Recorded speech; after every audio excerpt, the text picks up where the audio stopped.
Hello and welcome everyone. The online गुरु में मैं सुनील शर्मा आप सभी का स्वागत करता हूं। ये सेशन उन सभी स्टूडेंट के लिए है जो सैनिक स्कूल, मिलिट्री स्कूल, आरआईएमसी या फिर ऐसे ही अदर कोई एंट्रेंस एग्जाम्स दे रहे हैं जहां पे जनरल नॉलेज में करंट अफेयर्स रिलेटेड क्वेश्चंस पूछे जाते हैं।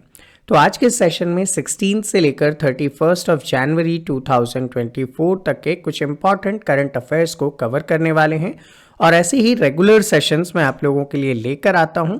इन सभी को देखने के लिए चैनल को सब्सक्राइब कर बेल आइकन प्रेस करना ना भूलिएगा। तो चलिए शुरू करते हैं। सबसे पहले सबसे इंपॉर्टेंट न्यूज़ के बारे में बात कर लें। आप सभी ने लंबे समय से देखा है कि राम मंदिर के इनॉग्रेशन का जो न्यूज़ था वो बहुत ज़्यादा पॉपुलर था। आप सभी इससे इंडल्ज रहे हैं। तो यहाँ पे आप सभी जानते हैं कि 22 ऑफ जनवरी 2024 के दिन प्राइम मिनिस्टर नरेंद्र मोदी जी ने राम मंदिर का इनॉग्रेशन कर दिया। ये मंदिर कहाँ पे है? उत्तर प्रदेश के अयोध्या में सिचुएटेड है। लेकिन इम्पॉर्टेंट चीज़ें ये तो सभी को पता है, क्वेश्चंस कहाँ से पूछे जाएंगे अब उस पर बात कर लेना चाहिए। क्वेश्चंस ये पूछा जा सकता है कि इस मंदिर के जो चीफ आर्किटेक्ट हैं वो कौन हैं। तो आपका आंसर क्या होगा? चंद्रकांत सोमपुरा इस मंदिर के चीफ आर्किटेक्ट के रूप में जाने जाएंगे। सेकेंड थिंग, इतना बड़ा कंस्ट्रक्शन है तो जरूर किसी न किसी कंपनी को इसका जिम्मा दिया गया होगा। तो कंस्ट्रक्शन कंपनी का नाम है लार्सन एंड टुब्रो, जिसने इसका कंस्ट्रक्शन कंप्लीट करवाया है। इतना ही नहीं, ये भी पूछा जा सकता है कि ये जो प्रोजेक्ट है उसको मैनेज किसने किया है। तो टाटा कंसल्टेंसिंग इंजीनियरिंग लिमिटेड नाम की कंपनी ने इस प्रोजेक्ट को मैनेज किया है। उसके अलावा ये पूछा जा सकता है कि जो वास्तुकार हैं वो कौन है, आर्किटेक्ट कौन है, स्कल्पचरर कौन है, मूर्तिकार कौन है। तो इनमें से सबसे इंपॉर्टेंट होता है स्कल्पचरर यानी कि मूर्तिकार। जो आप यहाँ पे श्री राम की मूर्ति देख पा रहे हैं, इसे बनाया है अरुण योगीराज ने और बहुत ज़्यादा चर्चा में अरुण योगीराज भी रहे हैं। तो इनसे रिलेटेड क्वेश्चंस भी पूछे जा सकते हैं। इतना ही नहीं, इनके साथ गणेश भट्ट और सत्यनारायण पांडे भी स्कल्पचर के रूप में काम कर रहे थे। मंदिर का जो स्टाइल है वो भी चर्चा में रहा है, क्योंकि यहाँ पे मिक्सचर शैली का थोड़ा सा यूज़ किया गया है। लेकिन उसके बावजूद आप यहाँ पे कह सकते हैं कि मेनली नागर स्टाइल को यहाँ पे यूज़ किया गया है। देखो, आपने कुछ स्टाइल के बारे में सुना होगा आर्किटेक्चरल स्टाइल में। जैसे एक तो होता है नागर स्टाइल जो कि नॉर्दर्न पार्ट ऑफ इंडिया में यूज़ किया जाता है। एक होता है आपके द्रविड़ स्टाइल जो साउदर्न पार्ट ऑफ इंडिया में यूज़ किया जाता है। ये दोनों बहुत ज़्यादा पॉपुलर आर्किटेक्चरल स्टाइल के रूप में जाने जाते हैं। तो नागर स्टाइल में क्या होता है? इस टाइप से आपको मंदिर के ऊपर शिखर देखने को मिलता है। तो ये मेन पहचान होती है इसकी। तो यहाँ पे राम मंदिर टेम्पल इनॉग्रेशन बहुत ज़्यादा इंपॉर्टेंट होता है आपके एग्जाम के लिए। क्या क्या याद रखना है? 22 ऑफ जनवरी के दिन इनॉग्रेट किया गया था। अयोध्या में इनॉग्रेट किया गया। चीफ आर्किटेक्ट चंद्रकांत सोमपुरा है। Construction company Larsen and Toubro है। Management company Tata consulting engineering limited है। मुख्य जो स्कल्पचर हैं, जो मूर्तिकार हैं, वो है अरुण योगीराज। एंड मंदिर का जो स्टाइल है वो इंडियन नागर स्टाइल में बनाया गया है। अब यहाँ पे आपसे एक क्वेश्चन पूछ लेना चाहूँगा कि अयोध्या जो है वो जिस स्टेट में है उसके चीफ मिनिस्टर कौन है? नीचे आप कमेंट सेक्शन में कमेंट करके बताइएगा। नेक्स्ट थिंग, आप सभी जानते हैं इंडिया में हाईएस्ट सिविलियन अवार्ड्स के बारे में। आपको पता है पहले नंबर पे आता है भारत रत्न और उसके बाद सेकंड नंबर से शुरू होते हैं पद्म विभूषण, पद्म भूषण एंड पद्मश्री। तो ये प्रथा रही है कि रिपब्लिक डे के टाइम पे जो पद्म अवार्ड्स हैं उन्हें अनाउंस किया जाता रहा है। तो अभी जो हमारा रिपब्लिक डे था उसमें 132 पद्म अवार्ड जो कि इंडिया के हाईएस्ट सिविलियन ऑनर्स में से माने जाते हैं उसे अनाउंस किया गया। इनमें जो पद्म विभूषण है वो कितने लोगों को दिए जा रहे हैं? 5 को दिए जा रहे हैं। पद्म भूषण 17 को दिया जा रहा है और पद्मश्री 110 को यहाँ पे दिया जा रहा है। तो ये आपको इम्पॉर्टेंटली याद रखना है। और ऐसे मिलाकर टोटल कितने पद्म अवार्ड हो गए? 132 पद्म अवार्ड अभी अनाउंस किए गए हैं। अब टोटल 132 पर्सन्स के नाम तो आप याद नहीं रख सकते हैं, तो उनमें से कुछ इम्पॉर्टेंट पर्सन्स के नाम आप जरूर याद रखिएगा। जैसे पद्म विभूषण कैटेगरी में जो हमारे फॉर्मर वाइस प्रेसिडेंट थे वेंकैया नायडू जी, उन्हें यहाँ पे ये अवार्ड दिया गया। भरतनाट्यम के डांसर हैं पद्म सुब्रमण्यम, इन्हें ये अवार्ड दिया गया। एक एक्टर हैं चिरंजीवी, उन्हें ये अवार्ड दिया गया। बिंदेश्वर पाठक एक सोशल रिफॉर्मर हैं, समाज सेवक थे, उन्हें ये अवार्ड दिया गया। और एक डांसर हैं वैजंती माला, उन्हें ये अवार्ड दिया गया।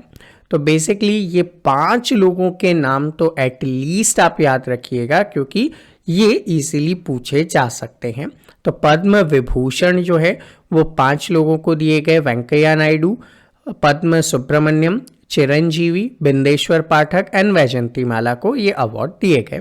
इतना ही नहीं, पद्म विभूषण में कुछ प्रोमिनेंट पर्सन हैं, जैसे मिथुन चक्रवर्ती, किरण नडार हैं, जोशना चिनप्पा हैं, सीपी ठाकुर हैं, ओलंचेरी राजगोपाल हैं। तो इन सभी लोगों को दिया गया। लेकिन एटलीस्ट आप ये याद रखिएगा कि पद्म अवार्ड्स टोटल 3 हैं, पद्म विभूषण, भूषण एंड श्री। सीक्वेंस में याद रखिएगा, पद्म विभूषण ज़्यादा बड़ा है, उससे छोटा पद्म भूषण है और उससे छोटा पद्म श्री है। जैसे आप बोलते हो ना फर्स्ट सेकंड थर्ड, उस ऑर्डर में है। हालांकि फर्स्ट पे भारत रत्न है सिविलियन ऑनर में, उसके बाद सेकंड पे विभूषण, थर्ड पे भूषण और फोर्थ पे पद्म श्री है। इसके बाद याद रखना, इस साल 132 लोगों को अनाउंस किया गया। 5 पद्म विभूषण हैं, 17 पद्म भूषण हैं और 110 पद्मश्री अवार्ड यहाँ पे अनाउंस किए गए हैं। पद्म विभूषण में 5 इंपॉर्टेंट लोग, वेंकैया नायडू, पद्मा सुब्रमण्यम, चिरंजीवी, बिंदेश्वर पाठक और वैजंती माला को आपको याद रखना है।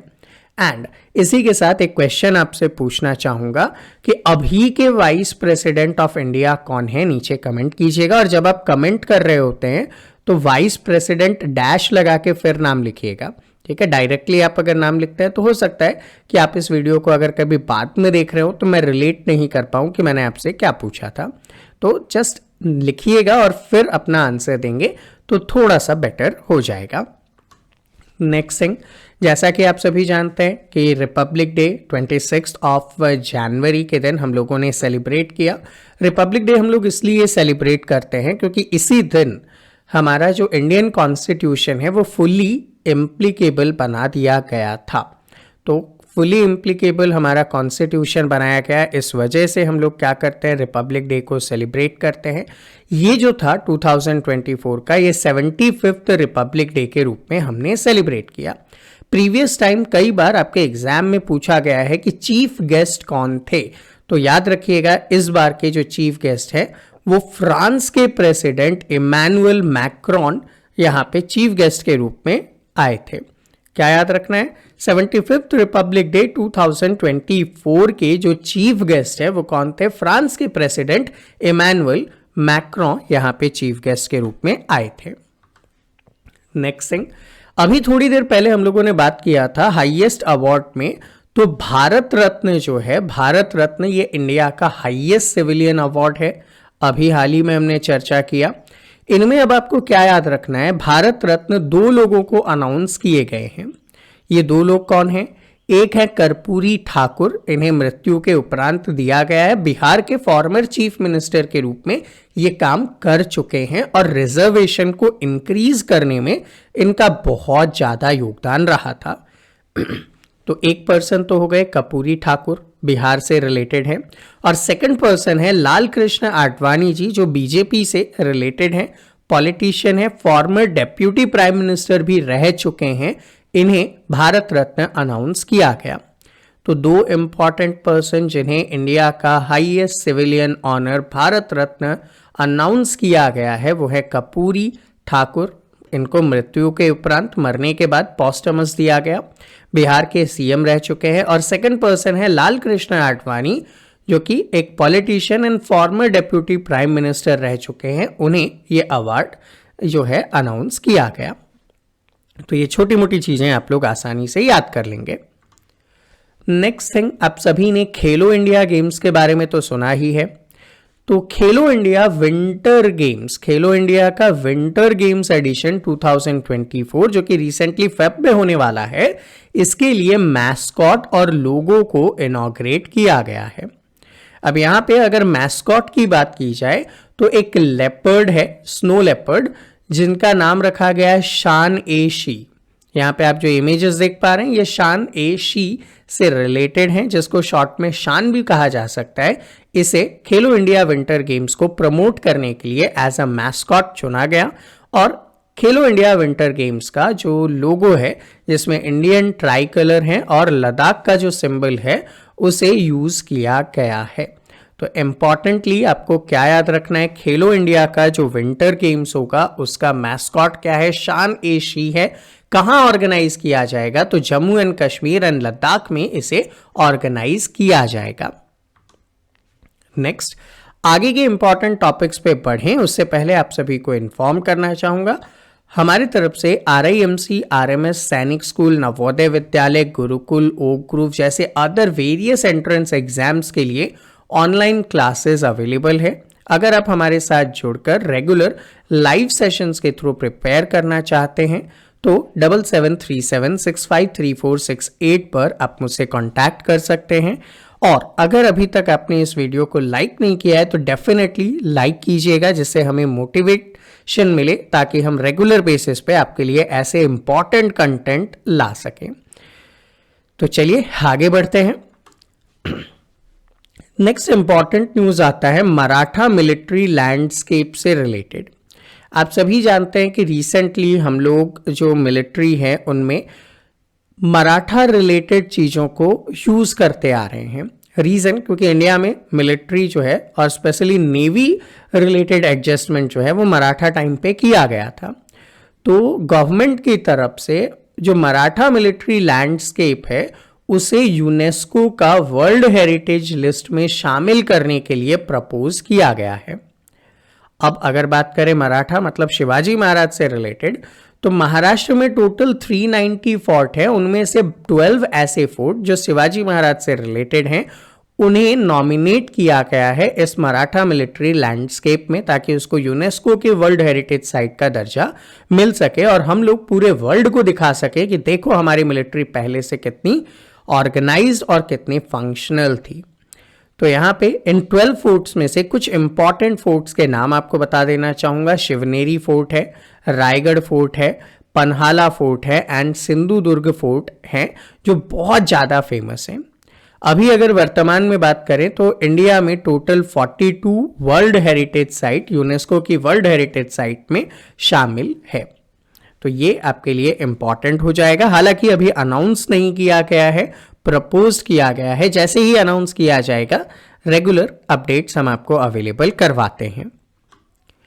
नेक्स्ट, डिफेंस रिलेटेड कुछ एक्सरसाइज पहले भी आपको बता चुका हूं कि कभी वॉर की सिचुएशन हो जाए तब आप कैसे अपने आप को मैनेज करेंगे, उसके लिए हमें क्या करना होता है, डिफेंस एक्सरसाइज करना होता है।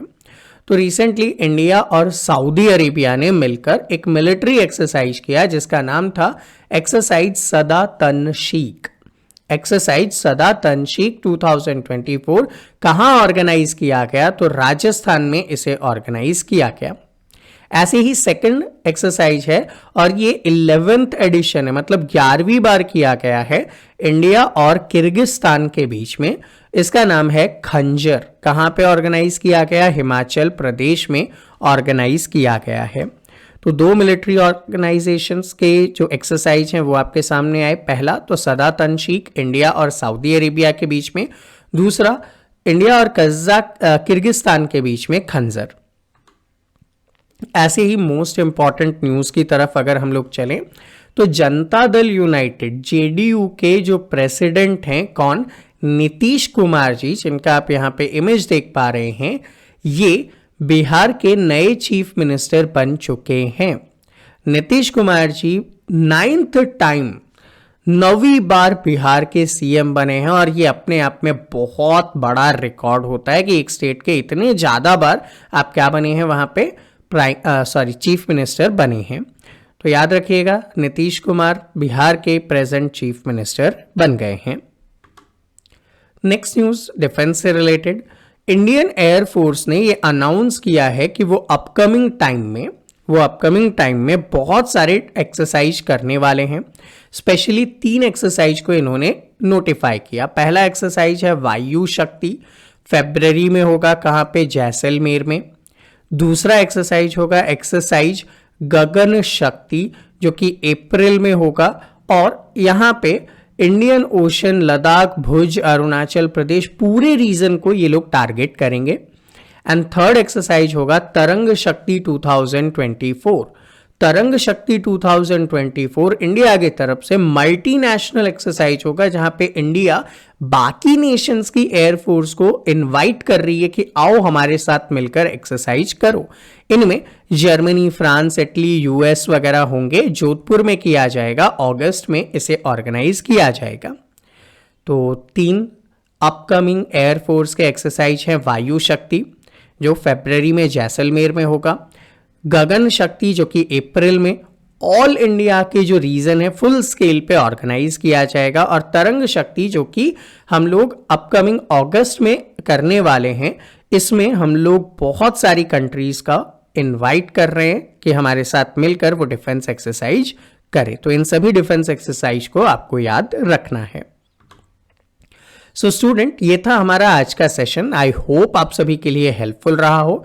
ऐसे ही रेगुलर सेशंस देखने के लिए आप हमें फॉलो करें, सब्सक्राइब करें। वेरियस प्लेटफॉर्म के लिंक आपको नीचे दिए गए हैं, उन सभी पे आप हमें फॉलो करें ताकि रेगुलर कंटेंट के अपडेट्स आपको मिल सकें।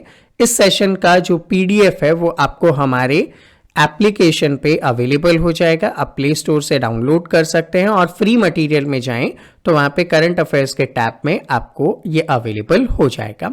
साथ ही साथ हमारे टेलीग्राम चैनल पे भी इनका पीडीएफ आपको मिल जाएगा, तो आप उन सभी पे भी जाके हमें फॉलो कर सकते हैं। सो आई होप आप सभी को आज का सेशन बहुत पसंद आया होगा। इसे ज़्यादा से ज़्यादा लाइक और शेयर करें ताकि हम रेगुलरली आपके लिए ऐसे कंटेंट ला सकें। और अगर आप हमारे साथ जुड़कर लाइव क्लासेस के थ्रू प्रिपेयर करना चाहते हैं तो 7737653468 पर आप मुझसे कांटेक्ट कर सकते हैं। तो मिलते हैं आपसे अगले सेशन में, तब तक के लिए जय हिंद।